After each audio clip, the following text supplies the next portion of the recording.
News में अगर China ना होता तो क्या होता। दोस्तों, ये बात तो हम सभी जानते हैं कि सारी दुनिया एक तरफ, चाइना एक तरफ। क्योंकि चाइना एक ऐसा देश है जो लगभग हर मामले में दुनिया भर से अलग है। जितनी ज्यादा इस देश की आबादी है, उतना ही ये देश विकसित है। और दुनिया भर का सबसे बड़ा एक्सपोर्टर चाइना ही है, जो अपने देश से दूसरे देशों में सामान भेजता है। ऐसे में हमने सोचा क्यों ना एक वीडियो ऐसी बनाई जाए जिसमें हम अपने दर्शकों को ये बता सकते हैं कि चाइना जितना ही बुरा है उतना ही अच्छा भी है। इसलिए चलिए जानते हैं, अगर दुनिया में चाइना ना होता तो क्या होता। और यकीन मानिए, आज मैं यानी आपका दोस्त विशाल प्रजापति आपको चाइना का एक ऐसा सच बताने वाला हूँ जिसे सुनकर आपकी इस देश के बारे में सोच ही बदल जाएगी। वैसे दोस्तों, चाइना अगर ना होता तो क्या होता, इस बारे में बताने से पहले हम आपको ये बताना चाहेंगे कि हमने हमारे दूसरे चैनल पर भारत पर भी एक वीडियो बनाया है, जहां पर हमने ये बताया कि अगर दुनिया में भारत ना होता तो क्या होता। और वीडियो वाकई में काफी रोमांचक है, जिसे आप डिस्क्रिप्शन में मौजूद लिंक पर क्लिक करके देख सकते हैं। चलिए अब बात करते हैं चाइना की। सबसे पहली बात कि अगर चाइना ना होता तो ये इतने सस्ते बजट फोन ना हो पाते। और अगर इतने सस्ते बजट फोन ना होते तो दूसरे देश चाइना से कंपटीशन करने के चक्कर में अपने फोन की प्राइस ना गिराते। और अगर वो फोन की प्राइस न गिराते तो हम जैसे आम इंसानों के हाथों में कभी स्मार्ट मोबाइल फोन जैसी चीज आ ही नहीं पाती। अभी ये चीज सुनने में आपको जरूर अजीब लग रही होगी, लेकिन ये भी 100% सच है। क्योंकि आज चाइना ही बड़े बड़े मोबाइल फोन पूरे इंटरनेशनल मार्केट में कब्जा कर रखा है, जिसकी वजह से बाकी मोबाइल फोन कंपनियों का बिजनेस ठप है। इसलिए वो ये कोशिश करते हैं कि अपने फोन को एक बजट फ्रेंडली फोन बनाकर दुनिया के सामने पेश किया जाए, ताकि एक आम इंसान भी इसे खरीद सकता है। ठीक वैसे ही जैसे चाइना के बने हुए फोन इंसान आराम से खरीद सकता है। वैसे आप में से कौन कौन चाइना के मोबाइल से हमारी ये वीडियो देख रहा है, अपना नाम कमेंट में बताइए। और दोस्तों, मोबाइल फोन ही क्यों, चाइना ने तो बहुत सी ऐसी चीजें दी है जो सस्ते में लोगों को प्रोवाइड करवाता है। इसीलिए इंटरनेशनल मार्केट में शुरुआत में हर एक ब्रांड चाइना से टक्कर लेने की कोशिश करता है, लेकिन वो चाइना जितने सस्ते दामों में अपने सामानों को बेच नहीं पाता। इसलिए थक हार कर उसे चाइना के बनाए हुए सामानों को ही आगे समझकर हार मान लेनी पड़ती है। और ठीक ऐसा ही हमारे देश की मोबाइल फोन कंपनियों ने किया।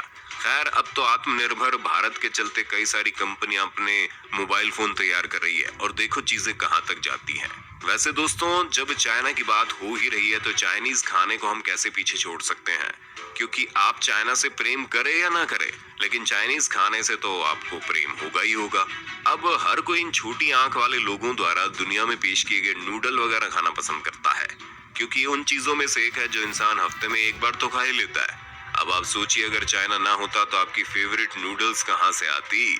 और ये सब तो छोटी मोटी बातें हैं, क्योंकि असली खेल तो चाइना ने पिछले साल ही दिखाना शुरू किया, जब चाइना से एक ऐसा वायरस निकला जो आज तक हार नहीं मान रहा। क्योंकि अगर चाइना ना होता तो कोरोना ना होता, और कोरोना वायरस ना होता तो लोग परेशान कैसे होते।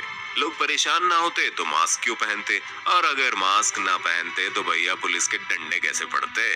अब ये चीज सुनने में भले ही थोड़ी फनी लग रही है, लेकिन वाकई में सच है। कोरोना वायरस ने हम इंसानों को बहुत कुछ सिखाया है, फिर चाहे वो घर पर बैठकर काम करना हो या फिर अपनी सुरक्षा के लिए मास्क पहनकर घूमना हो।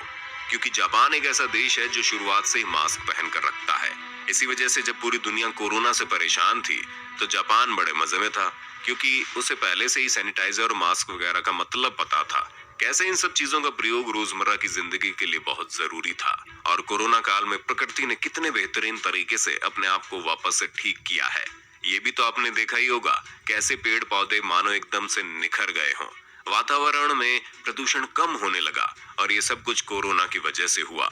हाँ, हम मानते हैं कि कई सारे लोग मारे गए, लेकिन ये भी सच है कि बिना कोरोना वायरस ही कई सारे लोग मारे ही जाते हैं। और दुनिया में मरने की सबसे बड़ी वजह तो भूख और कैंसर है, उस पर तो किसी का ध्यान नहीं जा रहा। और भाई साहब, कोरोना वायरस की वजह से जो लोग मरे सो मरे, लेकिन जो जिंदा रह गए उन्होंने एक बहुत बड़ी जंग जीती है। क्योंकि ये महामारी इतनी बुरी तरह से फैली थी कि हर किसी को अपनी चपेट में ले रही थी, लेकिन मौत के घाट उसी को पहुंचा रही थी जो अपने स्वास्थ्य के प्रति ध्यान नहीं दे रहा था। इसी वजह से हर किसी ने काढ़ा पीने से लेकर व्यायाम तक के सभी नुस्खे आजमा लिए, ताकि वो अपने आप को स्वस्थ रख सके और इस खतरनाक महामारी से छुटकारा पा सके। इसी के चक्कर में जिन लोगों ने लॉकडाउन के समय में अपने आप को स्वस्थ रखने की मुहिम जारी रखी थी, अब वो वाकई में अच्छा महसूस कर रहे हैं। क्योंकि हमारा सबसे पहला कर्तव्य हमारी बॉडी के प्रति होता है, जिस पर हमने कभी ध्यान ही नहीं दिया। लेकिन इस कोरोना वायरस ने हमें हमारी बॉडी के प्रति ध्यान देना सिखाया है। वैसे तो सीखें तो हम बहुत कुछ भी हैं, क्योंकि जब 3 महीने का लॉकडाउन लगा तो कई सारे लोगों ने नई स्किल और टेक्निक सीखी ताकि वो किसी न किसी चीज में बेहतर बन सके। और ऐसा हुआ कि किसी को डांस आ गया, किसी को गिटार बजाना आ गया, तो कोई बुक पढ़ने में एक्सपर्ट हो गया। बाकी आप किस चीज में एक्सपर्ट निकले हो, आप हमें कमेंट करके बताइए। और आपका चाइना के इस अस्तित्व के बारे में क्या कहना है वो भी हमें कमेंट में जरूर बताइए। साथ ही ऐसे इंटरेस्टिंग वीडियोस को लगातार देखने के लिए हमारे चैनल प्रजापति न्यूज को लाइक, शेयर और सब्सक्राइब तो कर देना। हाँ, हम फिर मिलेंगे नए वीडियो में, तब तक के लिए जय हिंद, जय भारत।